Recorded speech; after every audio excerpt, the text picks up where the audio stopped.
Good morning. We are excited to be here, study the Word of God. And today we are in our very last chapter of Daniel. So if you want to turn to Daniel chapter 12, and there are some extra copies of the Daniel 12 notes in the back if you need a copy of the Daniel 12 notes. We'll be working our way through chapter 12 this morning. We have just a little bit of a carryover from last week. One of the questions at the end of chapter 11. We spent most of our time dealing with the historical details in chapter 11, so we didn't have time for the last question, but we'll open that up in just a moment about providence, and then we'll get straight into chapter 12, and it's the very last chapter. So we have couple of questions about the text, and then sort of overall, how do you feel about Daniel? You know, having studied it, what did you learn type of a question at the end, and then we'll bring an end to the book of Daniel. Didn't get to see everybody on the way out Tuesday night, but we're off to a great start in our summer series. I think that we had our best ever first attendance for a summer series at 218. I think it's listed in the bulletin this morning. That's the most we ever had for the first Tuesday night of our summer series. So I'm hoping that it continues to go up. And I know that some congregations have obligations during this time. Like one congregation that was here Tuesday said they have a VBS coming up this week. So we will be missing a few of those folks. But we had some who weren't here on Tuesday night who are planning on being here. And we're really excited about that. Brother Kemp comes in tomorrow. He's staying Monday night with his wife and kids, and then he'll be here to speak on Tuesday. So please tell everybody about it, share posts about it. We're really, really excited for Tuesday night and see what that holds for us. But I thought we're off to a great summer series already. The singing was awesome. Just to see a building packed like that was great. It's good to see Jeff and Renita here Tuesday night. So I'm really excited for Tuesday. I can't wait to see what that holds for us. Okay, the carryover question from last week, chapter 11 was a really long chapter, and 45 verses, a very rich history. Can't really do a lot of service to that history in one class, but we did our best.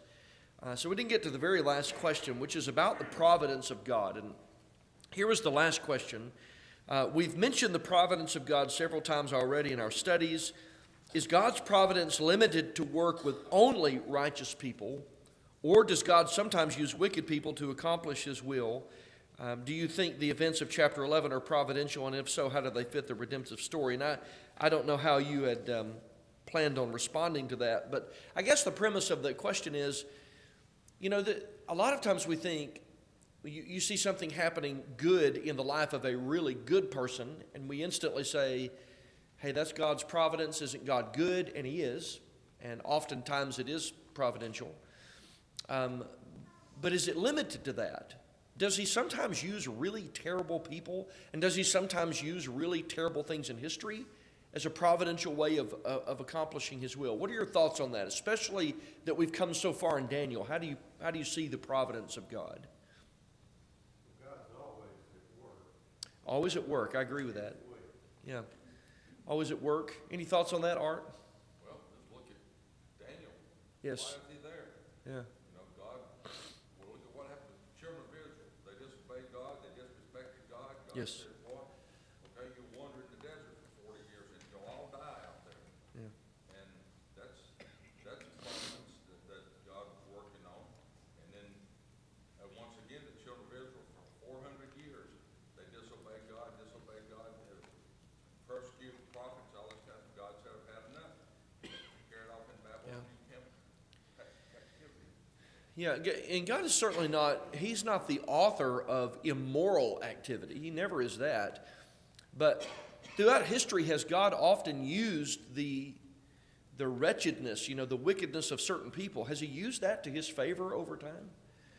And I think it's easy to forget that even when there are people who are doing really bad things, as much as we disagree with those bad things, or sometimes that's providence at work, and we may not understand the end of it, but God's behind the scenes doing something, Tom. There are certain things that have occurred in history that you just almost say has to be the providence of God. And this one I'm about to talk about is on the good side. King George, I think it's his second, I'm not sure, of England, during the Revolutionary War, was struck with a strange disease that made him go mad. They called him Mad George. And this took place during the Revolutionary War, and had he been in his right mind, he might have prosecuted the Revolutionary War more vehemently, Right. and the United States might never have existed. Sure. So, you have to ask yourself, was that the problem? Yeah. And sometimes, from our perspective, we don't know, but I think what Gene said is the premise to it all. God's always at work. We may not understand where or when he's always at work, but he's always at work. And as far as redemptive history is concerned, the events of chapter 11, they're still part of that, right? They're getting us from point A to point B. All those things that God was describing to Daniel, as hard as some of those things were to hear, some of those were just terrible things. Not that God was orchestrating the immoral acts of certain people, but God was using that. You get from point A to point B, and there's a lot that happens in between that. And at the very end of that period, when you come out of that, in the New Testament, there's John the Baptist and then Jesus on the heels of John the Baptist. So all those things work to produce exactly what you see in the New Testament. It's just, sometimes I think we forget that God is at work, and even sometimes we see these terrible things happening in the world. God can still use those to open up doors and accomplish things, and we just have to trust that there's grander things at work. Gene? I wanted to give you an example that I didn't realize Sure. until my dad passed away. But I went back and looked at his history. The Industrial Revolution at the turn of the century had caused most Americans to be rather wealthy. His parents were. And the Depression came along and they lost everything. Had to live in a cave. Mm-hmm. They had to hunt for their food. Sure. And so a bunch of affluent, weak people became very strong, excellent shots, good hunters, just in time for a war would hit. Mm-hmm. And they were able to do it. Sure. Yeah. It's interesting how events of history work out like that. Art? Look at how God used the Roman Empire. Yes. And all that, they came along and scattered Christians everywhere, the gospel everywhere. They built roads and all that type of thing that happened, and he even tells us that Jesus came along at the right time, just as all that was about to happen. Yeah. Okay. An example right now is happening, I think, in Ukraine. Yeah. According to what Jeff Abrams posted just this week, or this past week, more Christians who are still worshiping, and they're bringing in people from the community. Mm-hmm. And there are baptisms so frequently happening as those Christians are showing their faith. Yep. I mean, talk about shining That's your right. light in the midst of real horror, and it's being seen by those around them, and they're able to teach. And I think that sometimes we forget that the periods of the most phenomenal growth in the church have always come in really hard times, never in the affluence. There's things that come out of that, but it's always been in difficult times. You see in Acts 8, there's the persecution of the church. They go everywhere and they scatter, but the church grows by leaps and bounds as a result of that. So how and when and what God does in history, I'm not exactly sure where his finger is like today. We don't know what is or not, but he's at work, and there are things that can be accomplished just like he was doing here in Daniel chapter 11. And horrible things were taking place, and yet look at the backside of that when Jesus comes on the scene of history and hearts are primed for him to come onto the scene of history. So I just think sometimes it's very easy to forget that God does accomplish his will through events of history. And whatever he's doing or not doing, we just have to trust and praise him and give him glory and, put our dependence in him, that he'll get us through to where we need to be. But it's a good question about providence, I think. Any other thoughts on providence? I think it's something we don't think about enough. All right, so let's go to chapter 12. Chapter 12, we're going to try to finish out today. It's a shorter chapter than what we've been dealing with. Obviously, if you're dealing with a 13-verse chapter and a 45-verse chapter, there's a huge difference between the two. And I think if we take 10, 11, and 12 all together, which we should as one unit, we talked about that when we started chapter 10, then what you have basically is a conclusion to all that's been said majoritatively in chapter 11. You have this huge historical, development in chapter 11. So let's look at chapter 12. Let's just read it real quick, only 13 verses, so I think we have a chance to read it and then go back, and we've got a couple of questions. So here's verse 1. At that time, Michael shall stand up, the great prince who stands watch over the sons of your people. And there shall be a time of trouble, such as never was since there was a nation, even to that time. And at that time your people shall be delivered, everyone who's found written in the book. And many of those who sleep in the dust of the earth shall awake, some to everlasting life, and some to shame and everlasting contempt. Those who are wise shall shine as lights, or shine like the brightness of the firmament, and those who turn many to righteousness like the stars forever and ever. But you, Daniel, shut up the words and seal the book until the time of the end. Many shall run to and fro. Knowledge shall increase. Then I, Daniel, looked, and there stood two others, one on this riverbank and the other on that riverbank. And one said to the man clothed in linen, who was above the waters of the river, how long shall the fulfillment of these wonders be? Then I heard the man clothed in linen, who was above the waters of the river, when he held up his right hand and his left hand to heaven, and swore by him who lives forever, that it shall be for a time, times, and half a time. And when the power of the holy people has been completely shattered, all these things shall be finished. Although I heard, I did not understand. Then I said, my Lord, what shall be the end of these things? And he said, go your way, Daniel, for the words are closed up and sealed till the time of the end. Many shall be purified, made white, and refined, but the wicked shall do wickedly, and none of the wicked shall understand, but the wise shall understand. And from the time that the daily sacrifice is taken away, and the abomination of desolation is set up, there shall be 1,290 days. Blessed is he who waits and comes to the 1,335 days. But you go your way till the end, for you shall rest and will arise to your inheritance at the end of the days. And here's the first question that sort of frames everything else, and that is this.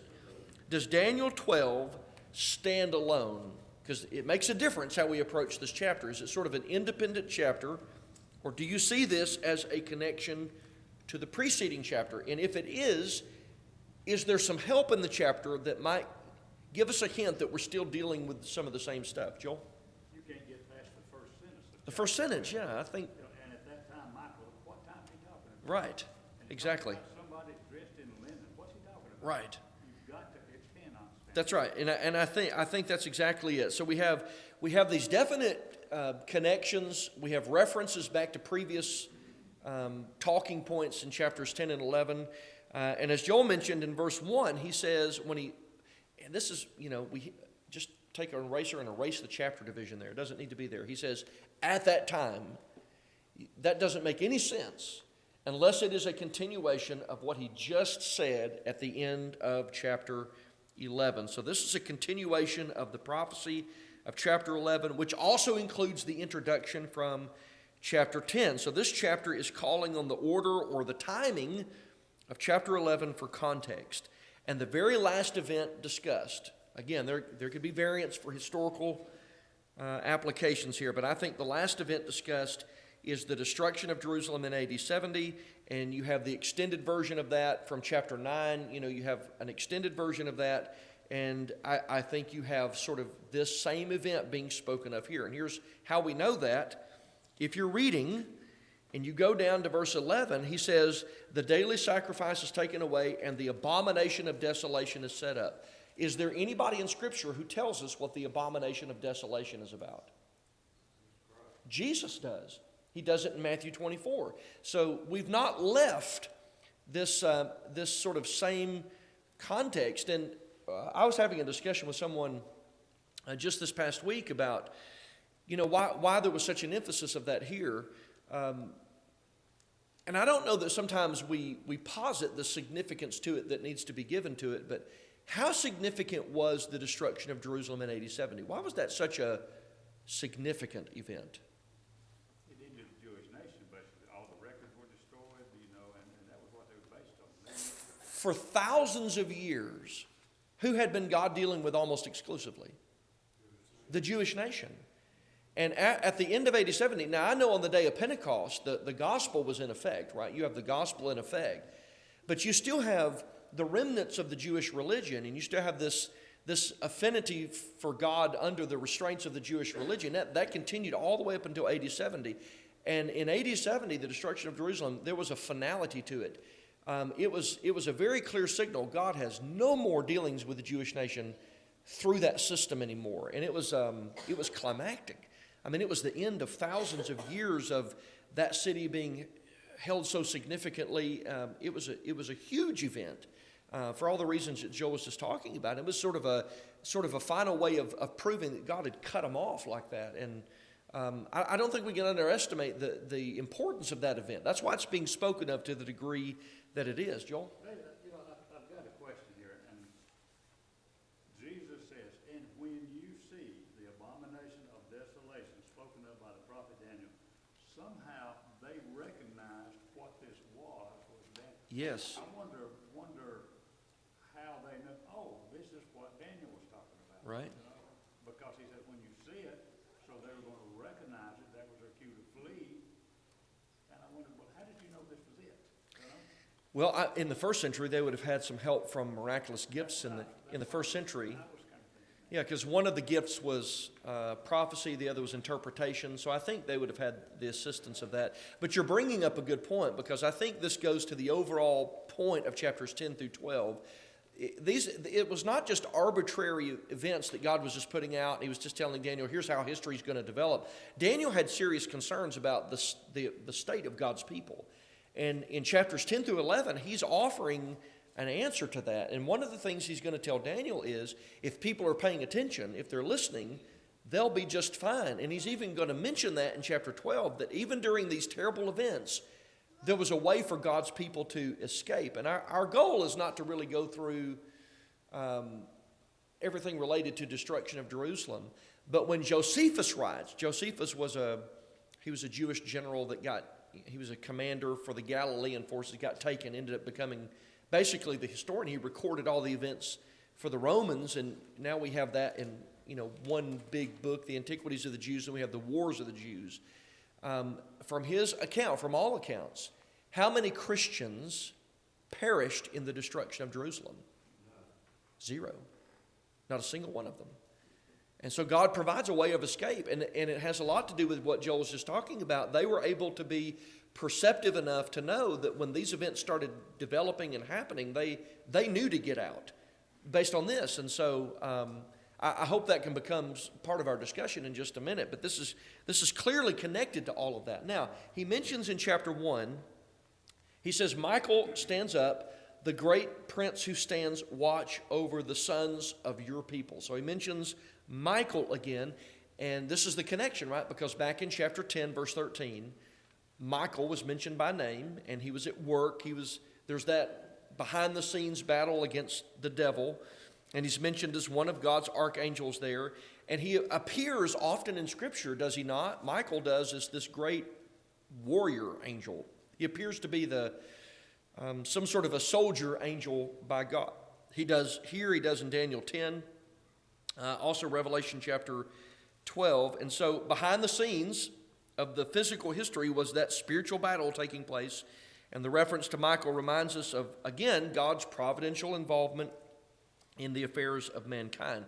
What's Michael's interest here in verse 1? I get that there's some figurative language and maybe we don't understand it all, but it's pretty clear who he's interested in. Who's he watching over? Who's he protecting?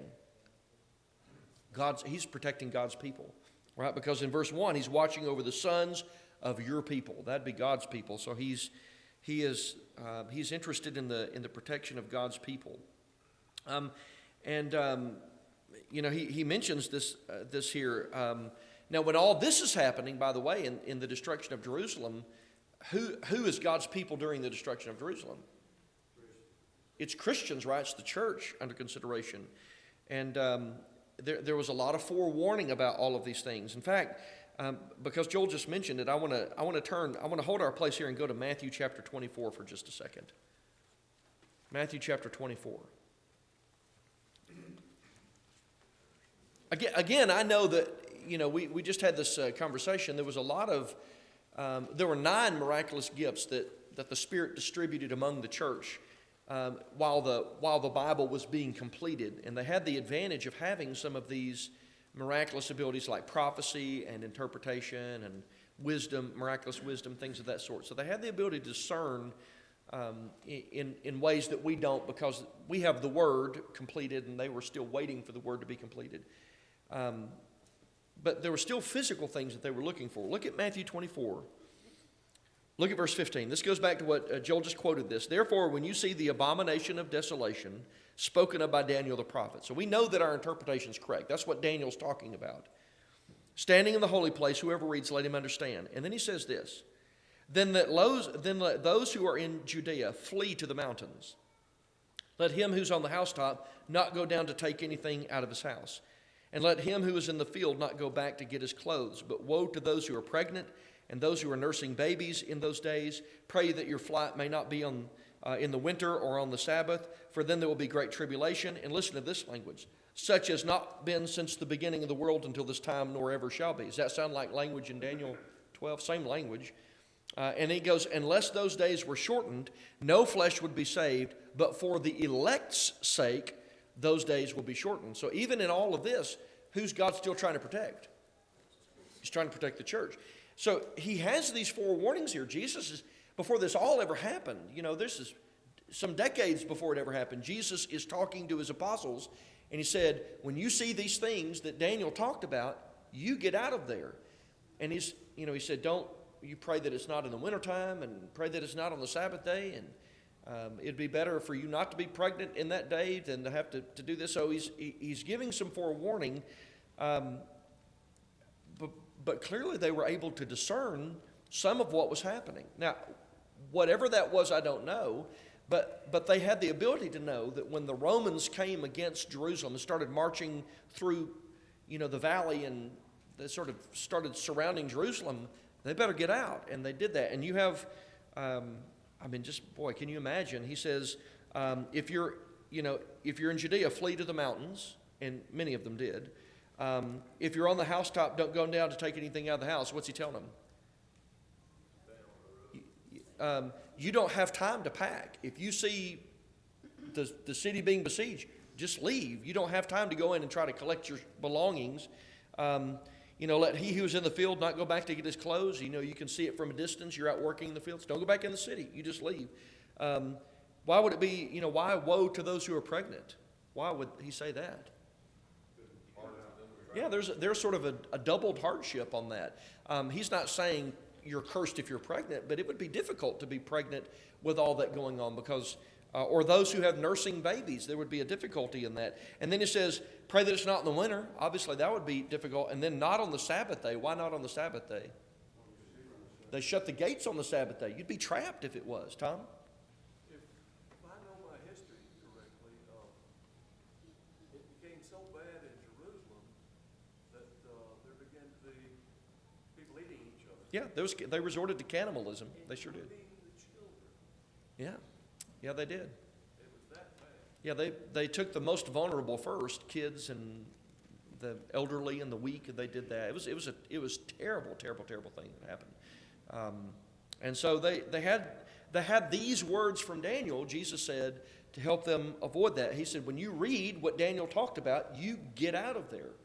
And so there was the protection of God's people. And he calls them those people, or your people. And he even says in verse 1 at the end of that, everyone who's found written in the book. Did you do any thinking on that? What book is he talking about here? You think it's a book of life? I agree with that. I think it's a book of life. What is the book of life exactly? It appears to be a register of the saved, you know, and however that works out with the Lord, but there appears to be a book, right? And so you have Revelation 20, which mentions books being opened out of which they're judged, and the book of life. And in Revelation 3, he says, your name might be in the book, but I can blot it out if you're not going to do the right thing. So there appears to be a book in which our names are registered. Art? I'm sure you're gonna get this at some point, but isn't this just a perfect example of how we should be living? Yes. These people got out because they listened, That's exactly right. and they were prepared. And when those times came, they were ready to. Yeah, so there's definitely a connection, just thinking out loud on your statement there, there's definitely a connection between having your name written in the book of life and being prepared. I think there's a connection between that. There's a sermon in there somewhere, I guess, coming up at some point on that, because you cannot be prepared for the things that God warns us against if your name's not written in the book of life, because a book of life person's a person who's connected. You know, their life is invested. They're listening to what the Lord has to say, versus people whose names aren't in there. Maybe their names are blotted out and they're just sort of disconnected from that. They would have perished. Gene? It's interesting in Matthew 24, Christ says, not a single stone will be left unturned. Yes. Which is unusual normally in a military force. Right. But what had happened, the Jews had hollowed out places Yes. in the temple wall and put their gold and Yes. silver. Yes. And the Jews knew that, so they took every stone. And one of the things Josephus mentions is that the fires were so intense in Jerusalem that the gold they had hidden was just melting out of those crevices, and the Romans would remove those stones. It was just completely demolished. It was just unbelievably devastated. It was just a remarkable thing. In fact, he says it here. We just read it in Matthew 24 when he says, there shall be time of trouble such as was never since there was a nation. There's never been anything like this, he said. And Tom mentioned some of that. And you see the parallel to that in Matthew 24, verse 21. We just read that regarding the same event and the same language being used. Now, here's where it gets tough. So we have to remember the context and how figurative language gets used. He says, verse 2, he says, many of those who sleep in the dust of the earth shall awake, some to everlasting life, and some to shame and everlasting contempt. Now, without giving consideration to context, right? It would just sort of leave context. What is the most natural interpretation of that? What does that sound like? Resurrection at the end of the world. But he's talking about what event here? Is he talking about the end of the world or something else? No, when Christ came out of the grave, it says that many who had died walked through the streets of Jerusalem. Yeah, and that did happen post-resurrection. Is there anything in the Old Testament that you can think of that seems to parallel this, that's not really about a physical resurrection from the dead, but like a spiritual awakening in the same kind of language? There's sort of a very classic one in the Old Testament. In Ezekiel 37, Ezekiel talks about a valley full of dry bones. You ever heard of that? And he talks about them being raised and the skin coming back on them and being raised out of that. And in that passage, he's not talking about a physical resurrection from the grave. He's talking about a spiritual awakening, because he's talking about people that were dead spiritually and they became alive spiritually. I think that's exactly the same thing he's talking about here, because the context of this is the destruction of Jerusalem. This is still within the abomination of desolations. And so he's talking about something else, a spiritual awakening, a spiritual resurrection. And because here's the key. Look at verse 2. And many of those who sleep in the dust shall awake. On the last day, how many people are waking up? All of them. And there's a difference between many and all, right? So there's a difference. So that even here, there's just even in language, we're limited in what this can apply to. And I think he's talking about the fact that many are going to wake up. And look what happens. Those who are wise, verse 3, shall shine like the brightness of the firmament, and those who turn many to righteousness like the stars forever and ever. So he's talking about the consequence of those who awake during this time. They're going to shine like the brightness of the firmament. They're going to be like the stars forever and ever, meaning they're going to become the lights of the world as well. They're going to become a guide to those who are lost in darkness. And so I think you just have some figurative description here of what's happening with God's people and spiritually what's happening during the time that he just talked about at the end of chapter 11. Now, we get to this thing in verse 4 where he says, I want you to shut up the words, seal the book until the time of the end. Many shall run to and fro, and knowledge shall increase. And when he says, shut up the words and seal the book, what's he telling Daniel? What's this mean for Daniel? Okay, he's been, since chapter 7, he's had a lot of these historical events being given to him over the time, and this is very hard on Daniel, very taxing on Daniel, and now God is telling Daniel, what? You're done. This is the end of it. This is going to be the end of what I'm telling you about all these things. And so he tells them to bring an end to the words, the prophecies coming to an end, and seal up the book until the end. And you sort of get this word picture, right? Because we all have probably seen movie depictions of it or read about it where they would have a document and they would take they have a wax ring or something, or a ring, and they would dip it in the hot wax and they would seal it, and that means that the contents were preserved, right? It was given with authority and it was complete. There would be nothing more. If the seal was broken, you'd be worried about it, but the seal here carries the sense that it was closed and it was authorized. And he talks about many running to and fro. And I think that's probably, of all the things he said so far, to me that's the most difficult. But I think likely here he has this in the context of knowledge, that many would be seeking knowledge. And I think that's happened historically. Just thinking in my mind, it even happened during the time of the plagues in Egypt. Remember, you had all these catastrophic events in Egypt, and did they convert some folks in Egypt before they left? There was a mixed multitude that left. It wasn't just all God's people. Some of the Egyptians left with them because even they were seeking knowledge. And I think during this turbulent time at the close of the first century, some of that happened where you had God's people stating these things, and the world was very interested in, and some people were connecting the dots, and so knowledge was sought after. So I just think, and I think Joel's right, this really connects to the end of chapter 11, because he's saying at that time, and he's still mentioning here, the abomination of desolation. So here's number 2. Reading through the chapter carefully, there seems to be a final message for Daniel's concerns. This really starts about verse 5 and goes through the end of the chapter. What is the message that God is sending to Daniel? What is he really telling him? I know he's developing world history. He's getting us through a period of time when there's the absence of inspiration, but he's telling us where God's people are through that until John the Baptist arrives on the scene of history. You've got all these things happening, and even beyond that to the destruction of Jerusalem. What's the point of all that? What's he doing for Daniel?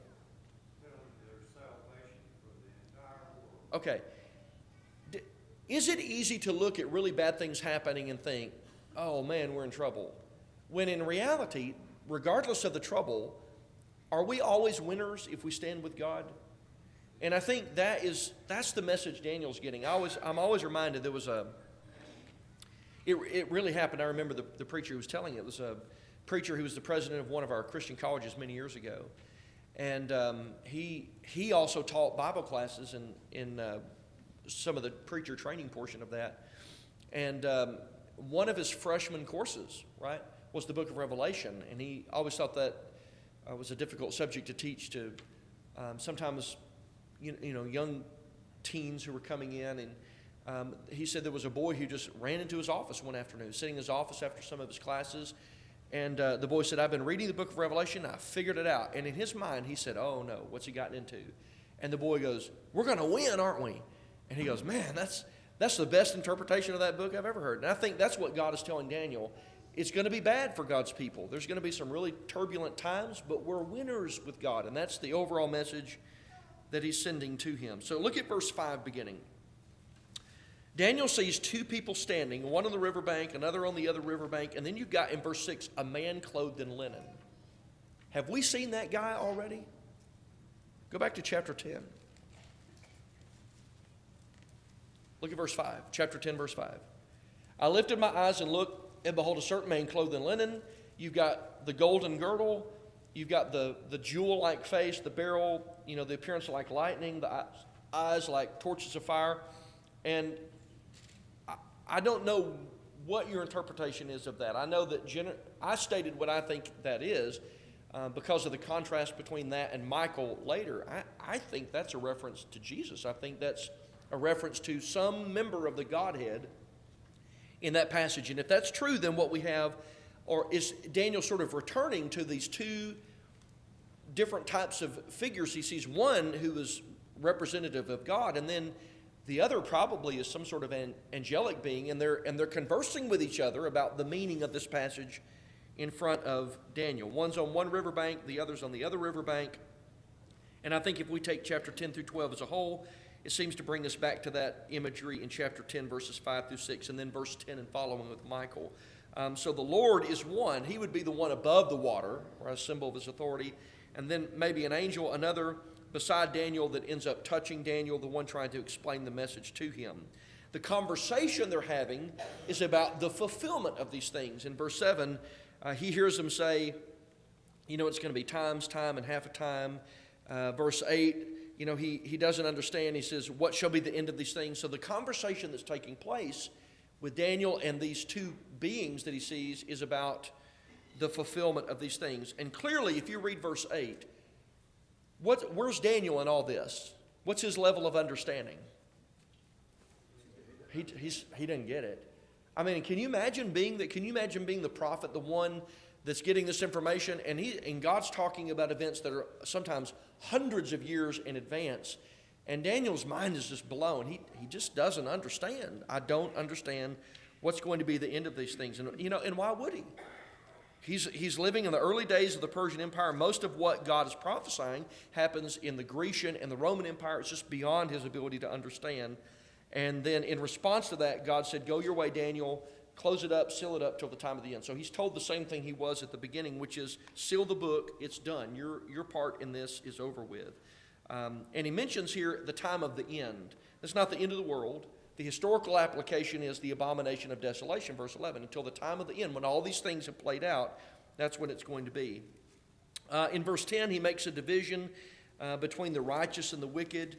You know, many will be purified, but the wicked are going to do wickedly. This, you know, troublesome times do that. But he brings us back in verse 11 to the sacrifice being taken away, the abomination of desolation.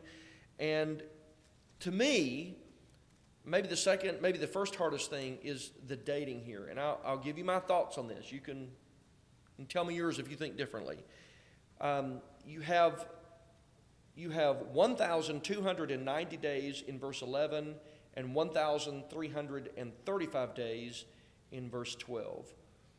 And I don't know what your thought on this, or if you gave thought to it or tried to stretch it to events, but sometimes, I don't think sometimes numbers mean anything more than just, they're there just to get our attention. In figurative apocalyptic language, sometimes they can refer to things, but sometimes they just don't. And the numbers here, I don't know, mean anything more than just they're arresting our attention and drawing our attention into what's being said.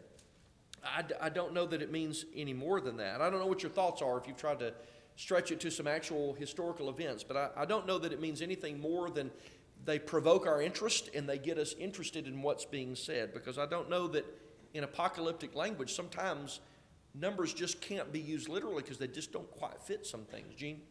If you look at history, and the Romans seized this, and Pilate was called back, and the general was called back, and there was a law for a few days where the remaining Christians escaped out of it. Now, not the exact number of days that we would count, but it does show that it was approximately about that amount of time that the Romans took to destroy Jerusalem. Yeah.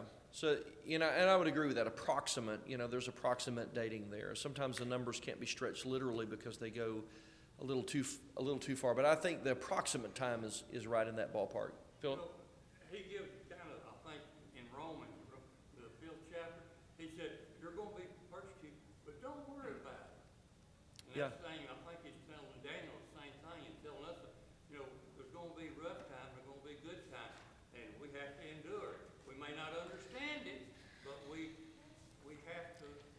And I'm just saying from a personal perspective, it's a struggle, right? Because I think if we're honest, what is our typical response to hard times and persecution? We do everything within our power to avoid them, do we not? We want life to be without complication. Is complication always a terrible thing for a Christian? It develops character. And as much as we don't want those things, we pray for those things to be taken off us, or when we get them, we pray for God to end it early. It's not always the worst thing for us to go through tough times, because it's those times that develop character. Like, Gene was talking about skills that are developed in tough times. They develop character, and you see the greatness of character develop in some of the worst circumstances in the world. Art? Well, you talk about developing character. Watch a child where they stumble and fall Yeah, and all this. that's how you learn. You and I, we have learned, like in driving nails, not to be, be careful not to hit our finger right our thumb. Yeah. We've learned from bad experiences teach us something every single time. That's right. That's right. So he finishes out in verse 13. He says, go your way till the end.